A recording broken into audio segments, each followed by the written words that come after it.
Fuck Scott.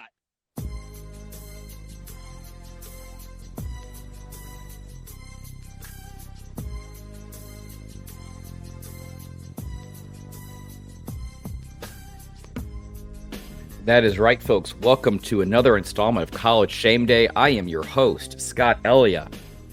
And I know Halloween is right around the corner, but I would be remiss to be excited to announce that we are joined once again by the big bad voodoo daddy himself, Reed Murphy.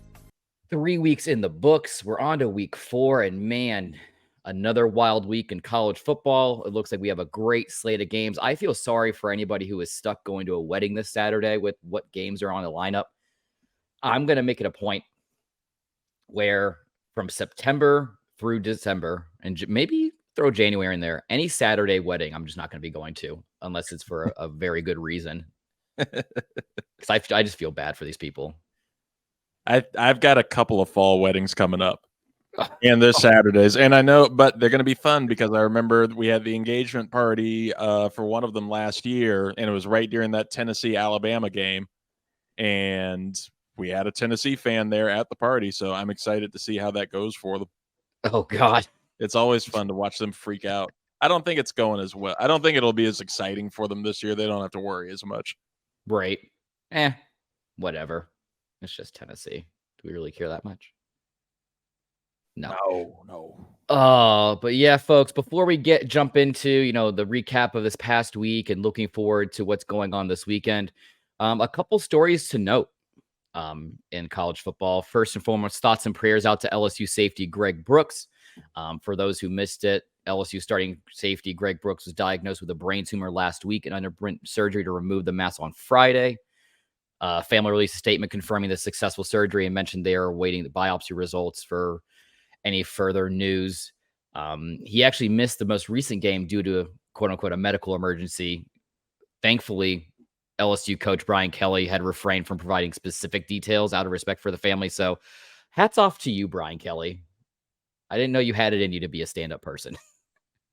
At least for 1 week. At least I guess.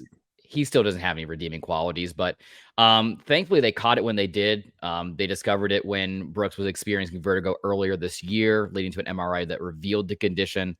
I know Brian Kelly expressed that he wasn't really sure if Brooks was going to be returning to play this season, but he did say that he is determined to try to return. But when it comes to medical emergencies of this nature, that's when you just need to take the coaching hat off, and you just need to have that really great one-on-one conversation. Like, look, your health is your main concern. Game's a game at the end of the day. You need to take care of yourself. I don't know how you feel about that statement, Reed. No, I agree with it, and especially with like all the different types of medical emergencies that we've been seeing lately, not just even in football, because I mean, obviously the first thing that comes to mind is Damar Hamlin and what happened there in Buffalo, but then recently with Bronny James with his I think it was cardiac arrest as well. For him, it's just you have to watch your health, and at that point, if there's a medical emergency for one of these players or something that's flying on the radar, you got to handle that first, because that's the last thing anybody wants to see. It's the first thing that anybody should be concerned for. And if you want to look at the business side, it's the very last thing that any of the TV, any of the media networks, anything, any of the colleges, it's the last thing that they want is some type of medical emergency flaring up either on the sideline or on the field. It's the worst case scenario for any of them. So hearts and prayers, to Greg Brooks. I'm glad they caught that when they did. It's a scary situation. It happened with Trent Williams with the Washington football team a couple of years ago. So it's something that needs to be monitored, and good on them for catching it. Absolutely. Especially when you see these kids and these athletes go out there, put their bodies on the line, you kind of forget that they're humans and they actually do have situations like this. So this is where you have to just separate the competitor and just the humanity out of everything. So yes, absolutely. Greg Brooks, hopefully you got a speedy recovery. Do what you have to do. Football will be there for you when you get back. But on to some lighter news and some more interesting news, because we're crossing the streams with football, and we're not talking about the NFL and college football. We're talking about soccer and college football because Oregon State and Washington State, of course, they're preparing for a top 25 matchup this week. There's a strong possibility that both teams are going to be losing their Power 5 status next season. But Oregon State's athletic director, Scott Barnes, came out with a very interesting idea about exploring the potential promotion and relegation in college football, just like in professional soccer leagues. Boise State Associate Athletic Director Michael Walsh also came out and is beginning to draft a proposal for such system. Reed, how does that make you feel to see the potential dropping out of some of these Power 5 teams if they're not producing, dropping them down to Group of 5 and moving some of these Group of 5 teams up? I'd be very curious to see how it's all designed and laid out. I am a fan of relegation. I'm a fan of the tactic when it comes to, at least in the pro sports model. I like it with soccer. I think it would be very cool if the NFL could make some type of partnership with the XFL, and to where, you have these shitty teams getting relegated down to a minor league of sorts and you have to work your way back in. But with college, already, at least for me, especially as a very casual fan, the conference system is already complicated enough to me. And with every realignment going all over the place, and I have no idea who is where anymore, even though I barely knew who was where anywhere from the start, a relegation period, that would be just extra madness to an already crazy pot. The only way I could see this even potentially working is if we talked about this a couple weeks ago when Chip Kelly from UCLA came out saying that it's okay to keep the conferences kind of intact for other sports because they're not as massive as the football universe in college. I feel like if they went to the route where every college football team was independent and you had like a Power 5 conference and a Group of 5 conference and you just did it that way, that's probably where it would work. But one of the other challenges that kind of come from this is media right contracts and the need for, distributors to drive that kind of change. Because when you talk about money and the potential of having a name like a Notre Dame or an Ohio State or an Alabama, they have one or two fluke years and they get dropped down to Group of 5 where they're not going to be able to be part of these TV deals and the attraction for networks. That's where a lot of that stickiness comes into play.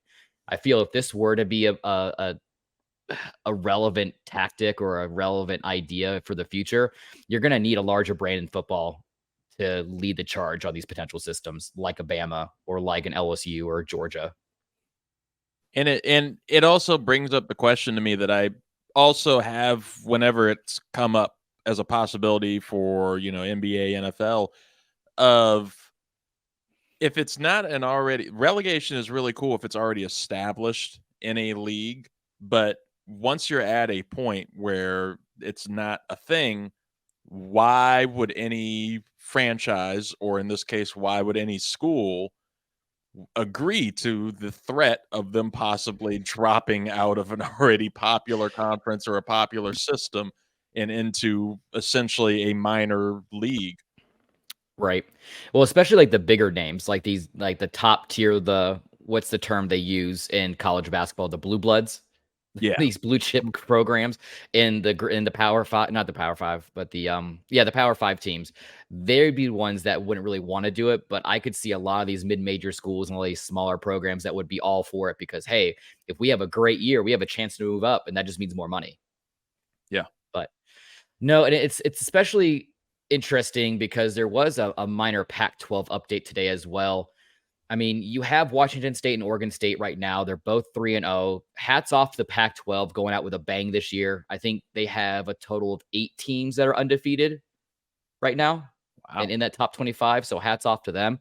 But especially for Washington State and Oregon State, they came out saying that they expect to have some more information within the next month as far as what the rebuilding process under the Pac-12 brand is going to be looking like, whether it's going to be viable or not. Of course, we covered last week about the legal case going over assets and the future direction as far as who's going to have that control for the Pac-12. Thankfully, that judge came out and told everyone else to go, pretty much in nice words, to go away. It's not you're already leaving. You threw the grenade on your way out the door. You have no say into this from here on out. But there was a joint news conference that was held by the presidents and the ADs of both schools, emphasizing their partnership in navigating through this uncertain future, which is great to see.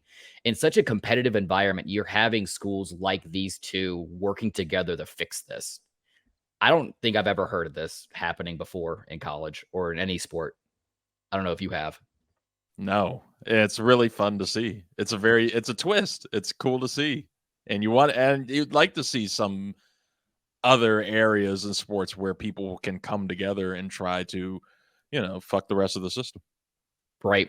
Yeah, because I mean, the schools are definitely stressing the importance of informed decision making and the impact of, ongoing legal action, because that restraining order is still kind of looming over the Pac-12. And I mean, hopefully they kind of figure it out.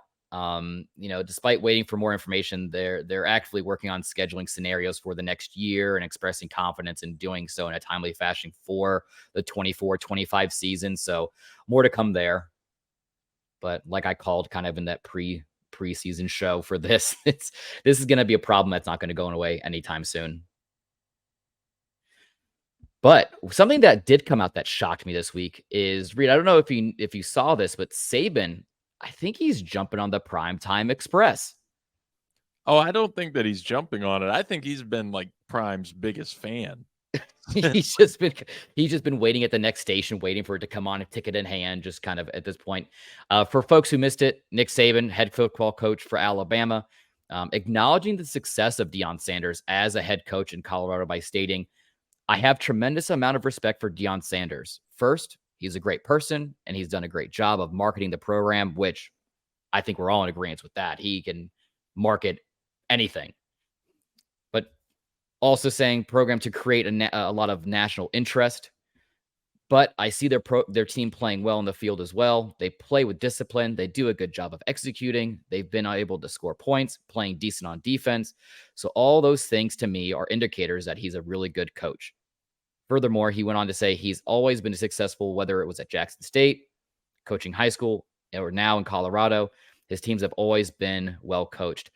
Do you feel with a name like Nick Saban coming out with remarks like that for lack of better words, a rookie head coach in college football, even though he really isn't, with him prior being at Jackson State, do you think that's going to kind of calm the flames against him with everyone else?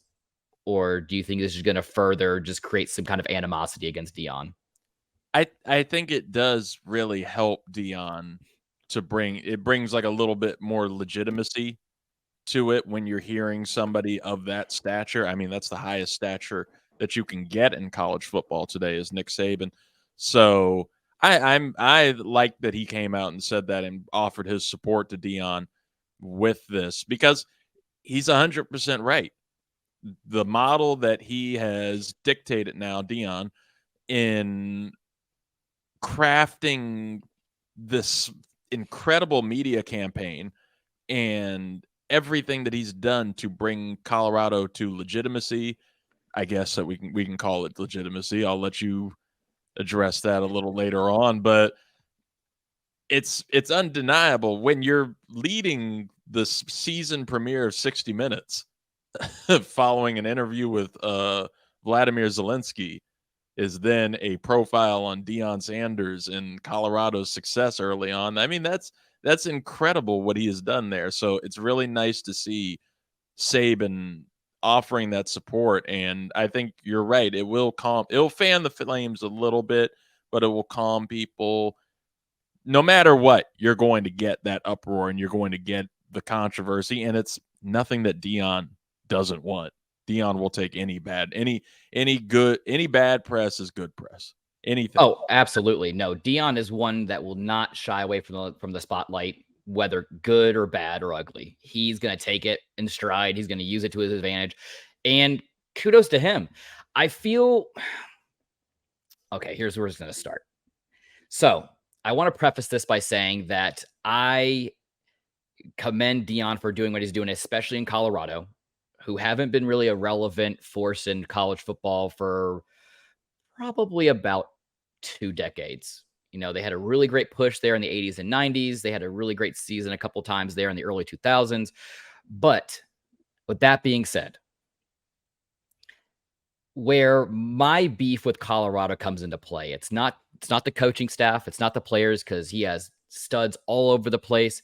I will commend him by coming out in defense of Blackburn from Colorado State and saying that it's an absolutely just travesty of these fans and these people across the country calling his family and for himself calling in death threats and all these kind of things. So hats off to Deion for that. That's awesome. I'm really glad. Because that's coming off the Travis Hunter hit, right? Henry was the one who... Yeah, Blackburn was the one that came and delivered that blow to Travis Hunter, the dual threat wide receiver cornerback for Colorado. He's going to be out for 3 weeks for what I saw was a liver injury. I don't know if you saw anything different, but that's got to be scary. A quick comment on that hit. If you go back and look at it, these kids are flying. And if you look at the angle of Blackburn, he has the other defender in between him and Travis Hunter. He doesn't have a good eye on the ball if Travis actually makes it or not. By the time he makes it there, it's already too late. I mean, you have players in the past that make a name for themselves off delivering hits like this, like Sean Taylor's, like Ray Lewis's, like Ed Reed's, like Troy Polamalu's, just to name a few. So was it a clean hit? Not 100%, but like Deion said, it's a football play. Travis Hunter even came out saying he has no ill will or animosity against him, which is great to hear that kind of support as well. Where my beef with Colorado comes into play is with the media and the brand new fan base that came out of nowhere. So I want to introduce a new segment onto this show. Maybe we'll do it once a week, or maybe we'll do it when I'm feeling a little riled up from the fan base that keeps chirping back at me on Instagram. For those who haven't seen that yet, check it out at 323 College Shame Day on Instagram, 323 Read on Facebook and Instagram. You can listen to the previous episode that we had recorded for Ricks versus Gricks. We touched about it there a little bit there, but I don't want to give these fan base more time on my show as I need to. So the segment is called Shame Talks, where we just ring the bell of shame against some unsuspecting individual. And today, like I said, ladies and gentlemen, it's for sports media and the hype train that is Colorado football.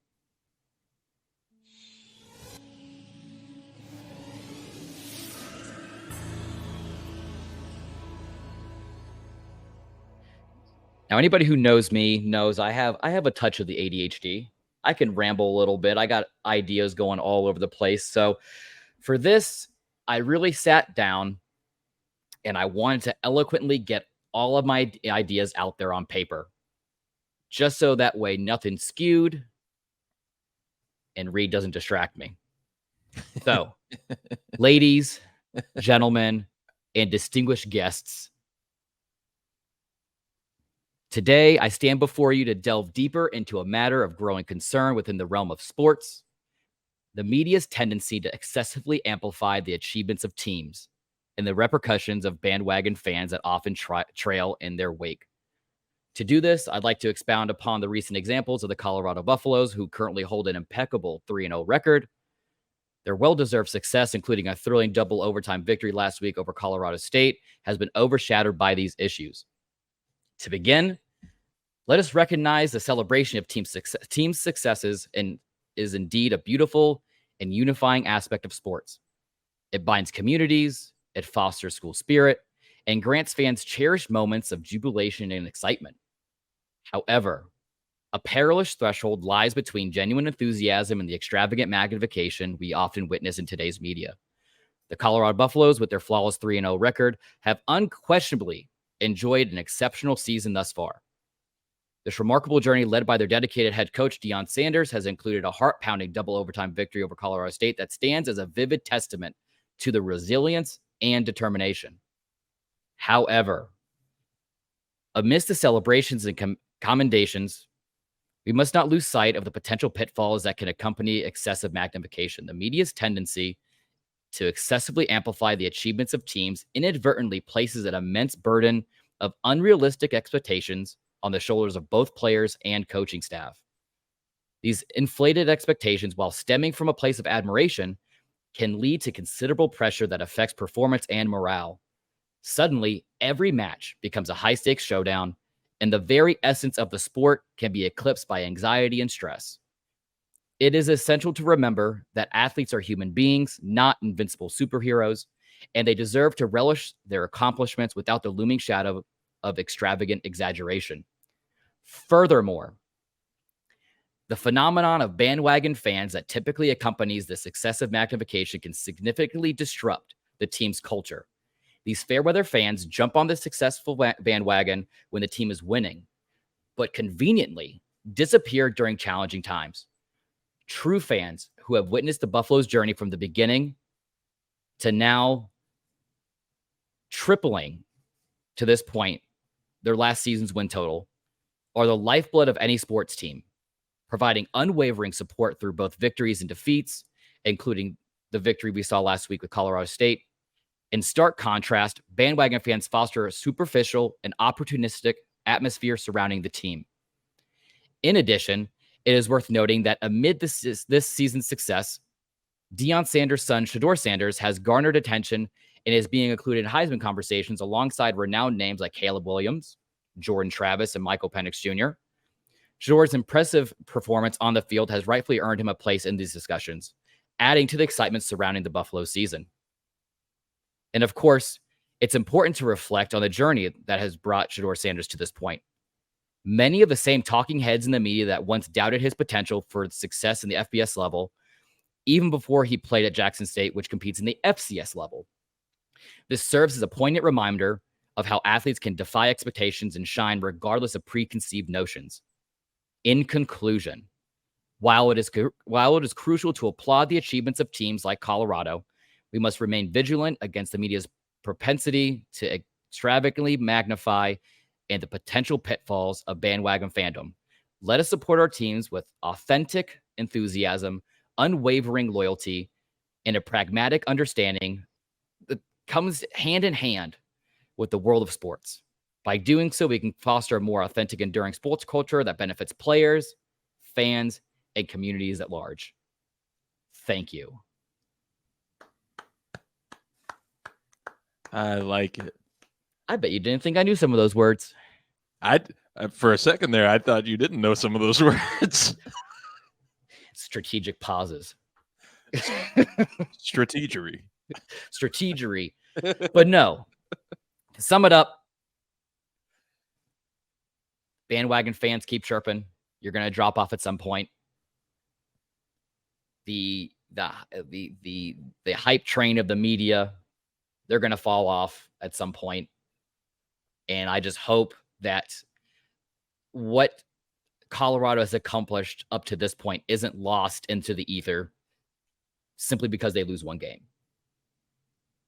But hopefully that's a nice little period to the end of the chapter of my shade with Colorado. I'll sum it up and I'll open up a chapter. What Scott's really trying to say is, Colorado bandwagon fans, keep my name out your motherfucking mouth. You know what? Couldn't have said it better myself. Slap. I Fuck mean, 'em. look, I will bring up one counterpoint. Here we go. You are an FSU fan, correct? You do not have great feelings towards the University of Miami. Absolutely not. That's correct. So, the one crew of bandwagon fans, it has to have made you happy to see 1 week Michael Irvin and Warren Sapp on the Colorado sidelines with Deion, hyping him up and hyping the team up and acting as consultants. And then a couple weeks later, likes to post himself as the face of the University of Miami, Dwayne Johnson, popping up on College Game Day wearing a Shedeur Sanders Colorado jersey. I won't say that I didn't enjoy that. No, it's a very great point that you brought up, and one I think a lot of fans kind of miss out on, especially. And don't get me wrong, I love what Deion's doing with Colorado. I love that he's bringing in a whole brand new fan base that never really gave college football a chance. But a lot of these new fans, what they need to understand is, at the end of the day, there's a lot more to this than just the hype, than just the flash and the gold glasses and the chains and the wrist flex. Like, there's so much more to this game than what they're really kind of figuring out. And hopefully they can catch up to speed. And what I'll bring to it is, and what the part that I enjoy as a semi bandwagon fan of this experience, like I've been enjoying it, and I've been enjoying Shedeur Sanders and getting to know this team, but it's also the black excellence point of it, where you're seeing a coach like Deion kind of be unapologetically black, and being this way as a head coach of a major college football team, which is already pretty rare enough to see black head coaches doing well or even making a name for themselves in this sport. And you're seeing Deion bring this unapologetic black excellence to Colorado, of all places, in a effort to, probably move up. I originally was saying in 2 years. I could see that being fast tracked now, especially if they pull off one of these wins against Oregon or USC. Mhm. So I think there is definitely a high level of appreciation in the bandwagon towards that particular facet of what's happening there with Deion and Colorado. But there are plenty of other people that I'm sure that are in those stands that never thought about going to a game before, that aren't there for any of the, any of that part of it, that they are simply there to just cash in on a fun time that's happening right now. We see that all the time. We're from the DMV. We see that all the time in DC. That's what made the DC Defenders so great in the XFL. It's just a thing. It's a vibe for a minute. And I'm with you. I'm curious to see if all that love and appreciation is still there if they lose to Oregon or to USC. I'm also very curious to see how much this expands if they beat Oregon or USC. Oh, it's going to expand exponentially. But yeah, the drop off is what worries me the most, especially because you're kind of seeing it right now with these HBCU schools and the SWAC, where, when Deion was there, they were getting national attention. They were front headlines on ESPN, whether it was them or Bethune-Cookman or, any of these other schools. And now that Deion's not there, it's just crickets. I haven't heard a single thing mentioned. And that's what worries me the most, is that once the drop off happens, is if it's going to be a steep fall for Colorado. And it's true, because you see it with Jackson State. They've had some pretty good. Their new coach TC Taylor has had some pretty good, impressive wins. I think they're 2-2 right now.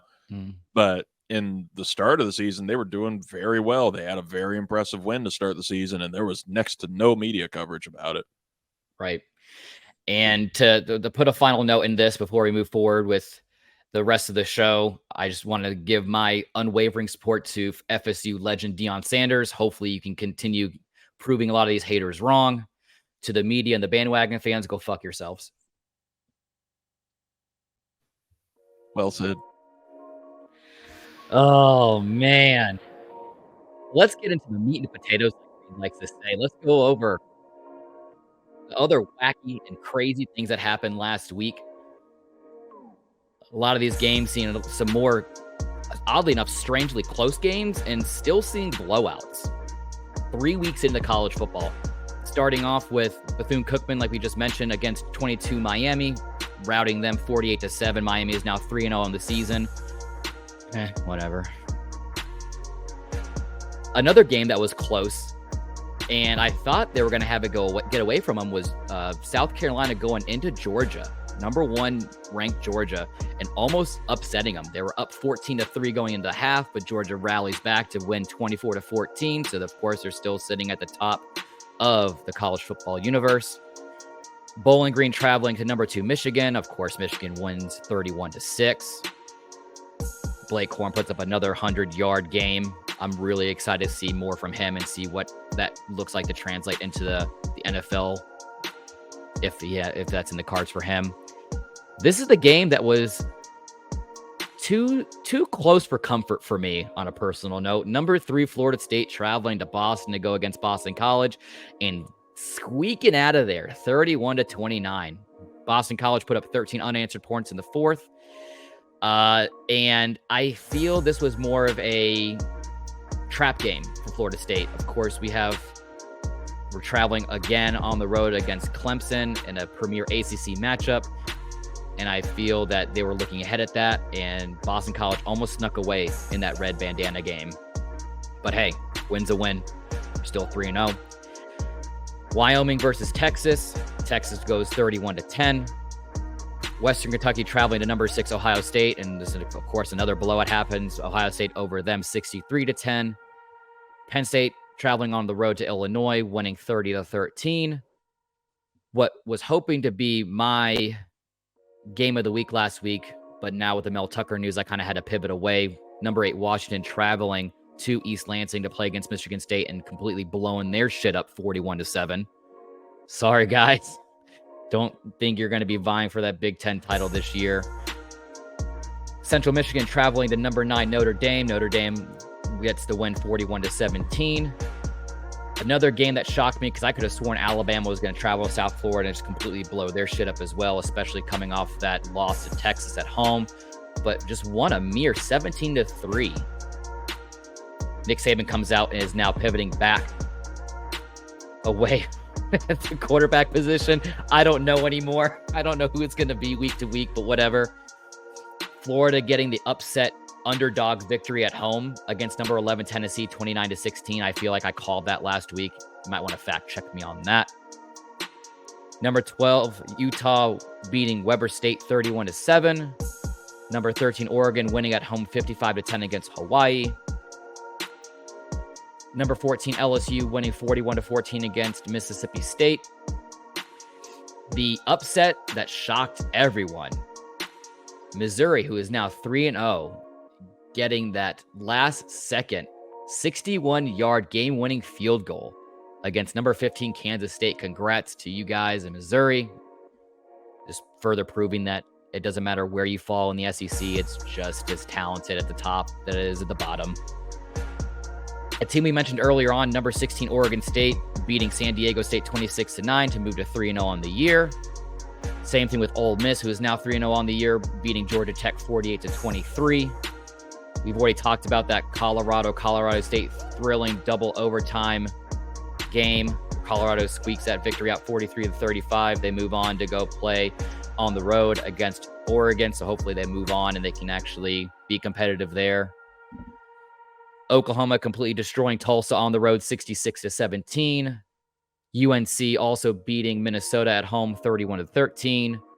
Duke and Northwestern 38-14. Duke and UNC. Like we talked about before, folks, these traditional blue blood basketball teams are both 3-0 and they're both nationally ranked. Never thought I would see this, but hey, I guess parity is alive and well in college football. And to round out the rest of these top 25 games from last week, Washington State destroying Northern Colorado. Reed, did you even know Northern Colorado had a football team?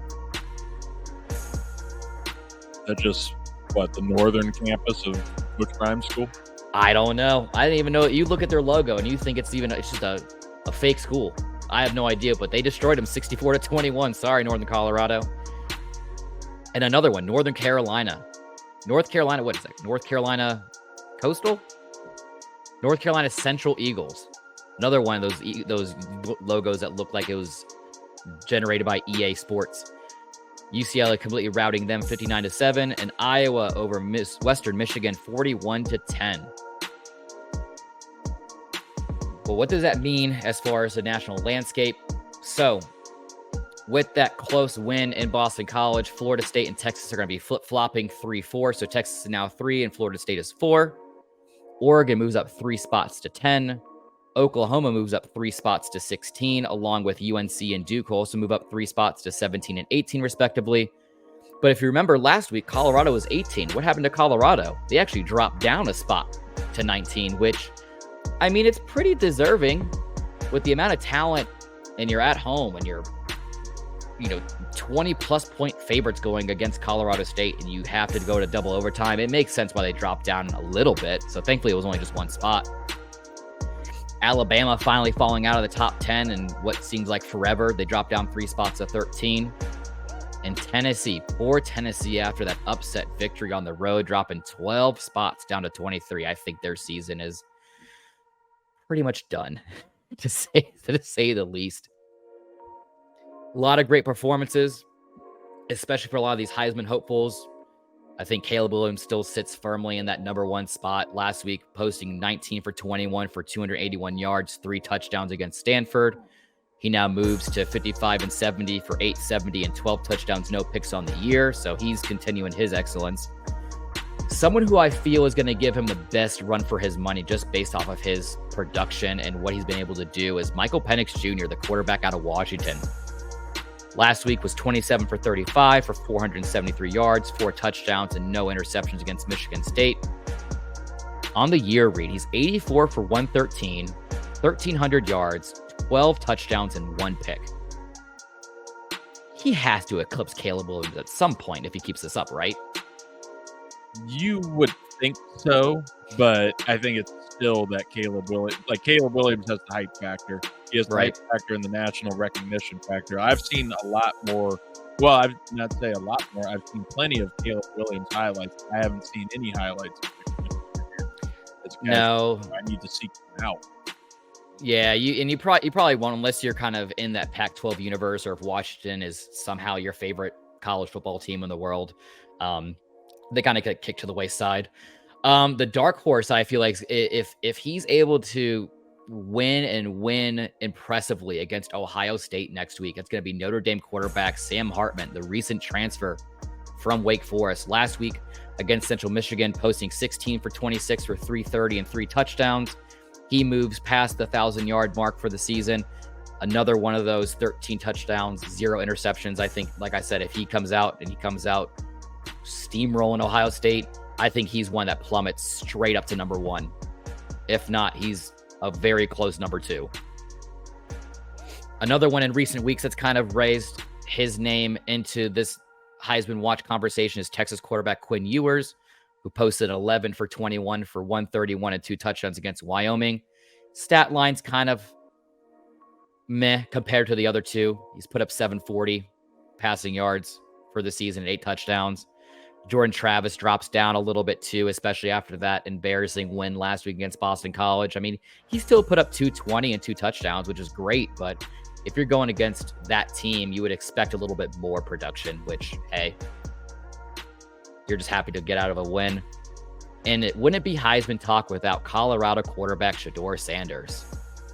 Last week, posting 38 for 47, 348 yards, 4 touchdowns, and his first pick of the season, moving him to an impressive 107 for 136 for passing, 1,200 yards, 10 touchdowns, and 1 pick. Do you think if he gets that win next week, either against Oregon or the following week with USC, do you think he's one that's going to get that serious look at the top spot? Oh, 100%. 100%, because he has looked every bit of it, to be honest. That drive that he had in double overtime, I wasn't awake to watch it, but I enjoyed the highlights of how he led that. And I mean, shit, you want him to have a great performance. I honestly want them to get the win against Oregon just to get the hype of that, that face-off between him and Caleb Williams. Mm-hmm. So if he can, if they muster up a win against Oregon and he, or at least still has an impressive performance, low on turnovers, I think he rises up in there and you can hold your own with Caleb Williams. Shit, he might be the one. It'd be unfortunate for ones like Michael Penix Jr. Oh, absolutely. No, I think you're right. If they're able to travel to Oregon and get that win and you go into USC week and they're both undefeated teams and they're the number 1 and number 2 potential Heisman candidates, you already know where College Game Day is going. They're going straight to that. So, hey. Oh, and it's in Colorado again? Could you imagine the production that's going to happen in Colorado? Oh, my God. Dwayne Johnson's going to rip right through that jersey. But no, I'm glad you brought up that game tying 97-yard drive that he had posted. I think he had sub 2 minutes on drive. I think he only had like a minute 45, a minute 50. So he was in that 2-minute drill. Of course, that was not only college game days, but that was college shame days game of the week last week. Another really great thing to know too. I think one thing that's kind of working against them is the wins that they're getting. Of course, they got that season opening victory against then ranked 17 TCU, who is now not even in the top 25. They're not really relevant. And then Nebraska, who is just completely inept at everything of football. And then you have that thrilling double overtime victory in Colorado State. I think that's what's kind of playing against him. I mean, you had Braden Fowler Nicolosi, the quarterback from Colorado State, who put up very similar numbers. 34 for 47, 367 yards, 3 touchdowns, 3 interceptions. One of those going to Shador's brother, Shiloh Sanders, who has actually returned that for a touchdown. So congrats to Shiloh on that one. That was a really great thing to watch. But I want to kind of hyper-focus on that 3 interceptions because I feel like that game, as much as I want to commend the Colorado team as a whole for winning that out and Shador Sanders for his fantastic performance, I feel like that was more or less Colorado State shooting themselves in the foot. They had 4 total turnovers. I mean, they controlled the possession time by at least 9 minutes over what Colorado had it for, but the penalties were out of control. They had 17 total penalties for 182 yards. I mean, if you even have half of those, you're giving yourself a better chance. But hey, I digress. That's enough Colorado talk. We want to look forward to this week. College game day on ESPN. They're going to be traveling to the Ohio State Notre Dame game, number 6 versus number 9. But this isn't college game day, Reed. What is this? It's shame day. This is college shame day, and shame on you, ESPN, for not going to the true game of the week. And I'm talking about the Pac-12, the Pac-2 championship game. Number 14 Oregon State traveling to number 21 Washington. Both teams are 3-0. Congrats to you guys. Cheers to you. And talk about a pair of quarterbacks that are going to be lighting the world on fire. I'm not going to embarrass myself because ever since I saw him on the Netflix special, I have never been able to say his last name. So I'm saying DJU. I'm not trying to get canceled. Yeah. No, I've seen that name. I have never once. Not attempting it. I don't want the soundbite. But recent transfer from Clemson on the years posted 42 for 68 for 630 yards, 6 touchdowns, and 2 interceptions. But more impressively, Washington State's quarterback Cameron Ward, 78 for 108, 986 yards, and 9 touchdowns, 0 interceptions. I feel like this is going to be a very heavy scoring game. It's going to be back and forth the whole time. And I couldn't be excited more for it. Because honestly, if there's any 2 teams in college football I couldn't care less about, it's Notre Dame and Ohio State and their fandoms. So just like how he said to the Colorado hype train bandwagon fans, to the fans of Notre Dame and Ohio State, you can go fuck yourselves too. Oh yeah, and there's a lame-o of the week, Shane. There's a lame of the week, Reed. I dare you to make it the college game day game of the week. No, it's even worse. It's New Mexico and UMass. Oof. For those fans of the show, keeping track of the lames of the week so far, this is the second time that New Mexico has been up here. And there's a reason. You look at the power rankings for college football teams, these two are firmly planted in the basement. Just one word is gross. Just don't do it. Oh, man. But it wouldn't be college shame day without the most exciting part of the show. Us trying to pronounce DJ Uiagalele's name? No, but you got a hell of a lot closer than I ever would have. No, folks, it's the Wheel of Degenerate. That's right, where we trust the fates. Spin the wheel of shame 5 times for all these top 25 games, whatever 5 land on. We're going to go ahead and make a quick 5-pick parlay. I'm not going to talk about last week because, of course, Scott lost again.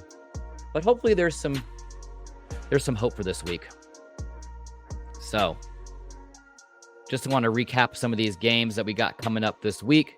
We got Rutgers at number 2, Michigan. Number 4, Florida State at Clemson. Number 16, Oklahoma at Cincinnati. Number 19, Colorado at number 10, Oregon.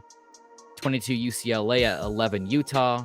15, Ole Miss at 13, Alabama. 18, Duke at UConn, which you think it was March Madness, but hey, cool. Number 20, Miami at Temple. UTSA at 23, Tennessee. Arkansas on the road at 12, LSU. College Shame Day game of the week, 14, Oregon State at 21, Washington State. Charlotte traveling to the swamp at 25, Florida.